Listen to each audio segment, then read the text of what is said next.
بچوں کو عبارت کے عنوان تک لے جانے کے لیے اور ان کے کتابیں کھلوانے سے پہلے آپ ایک موزوں تمہید اٹھائیں گے، عبارت کے عنوان کا اعلان کریں گے اور پھر کتابیں کھلوائیں گے۔ تمہید اٹھانے کے لیے درج ذیل نکات پیش ہیں، تاہم یہ حرف آخر نہیں ہیں۔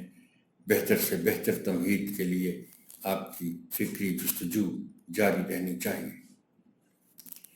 درج ذیل سوالات کی مدد سے تمہید اٹھائیں۔ کیا گندے ہاتھوں سے کھانا ٹھیک ہے؟ کیا آپ کو صفائی پسند ہے؟ کیا آپ اپنے گھر کو صاف ستھرا رکھتے ہیں؟ جب آپ قرآن مجید پڑھتے ہیں تو کیا وضو کرتے ہیں؟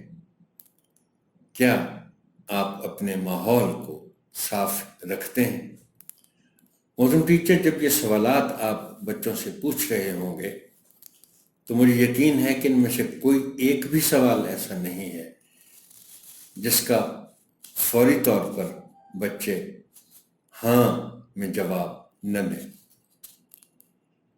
یہ الگ بات ہے کہ آپ ظاہر ہے یہ صرف سوال جواب کوئی سبق سے ریلیٹڈ سوال جواب نہیں ہے، اس سینس میں کہ آپ کوئی ان سے کوئی نالج نہیں لے رہے، کوئی جو آپ نے پڑھایا ہوا ہے اس پر مبنی سوال کا جواب نہیں پوچھ رہے۔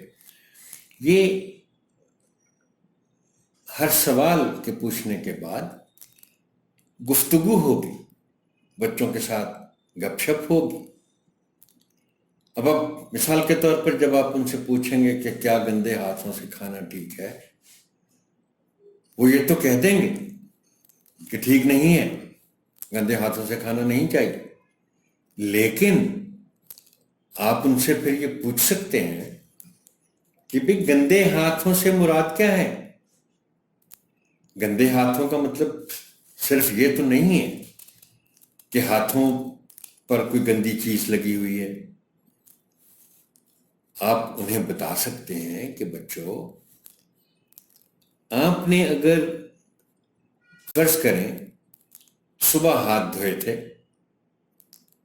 لیکن اب ہاتھ دھوئے ہوئے بھی 2-3 گھنٹے گزر چکے ہیں، آپ مختلف اشیاء کو چھو چکے ہیں، انہی ہاتھوں سے آپ مختلف کام کر چکے ہیں، اور دوبارہ سے آپ کچھ کھانا چاہ رہے ہیں تو آپ دیکھتے ہیں کہ ہاتھوں پر لگا ہوا تو کچھ بھی نہیں، تو آپ ویسے ہی کھانا شروع کر دیتے ہیں۔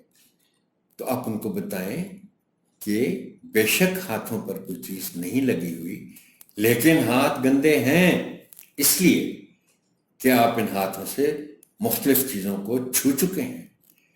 یہ ہے انداز گفتگو کا۔ سوال جواب صرف ایسا نہیں ہے کہ آپ نے ایک جملے میں سوال پوچھا اور بچے نے ایک جملے میں جواب دے دیا اور آپ پھر اگلے سوال پر چلے گئے۔ کیا آپ اپنے گھر کو صاف ستھرا رکھتے ہیں؟ مثال کے طور پر یہ سوال ہے، اس پہ پھر گفتگو کریں آپ۔ دیکھیے، عام طور پر جو پریکٹس ہے وہ یہ ہے کہ گھروں کی صفائی کے بارے میں سمجھا یہی جاتا ہے، خاص طور پر بچے، کہ کسی نے گھر میں جھاڑو دے دیا، ڈسٹنگ کر دی تو گھر صاف ہو گئے، اور باقی جو وقت ہے کوئی چیز اپنے مقام سے ہٹی ہوئی ہے اور آپ نے کچھ ریپرز ایک دو ادھر ادھر پھینک دیے ہیں، تو پھر بچوں کا کردار کیا ہے گھر کو صاف ستھرا رکھنے میں؟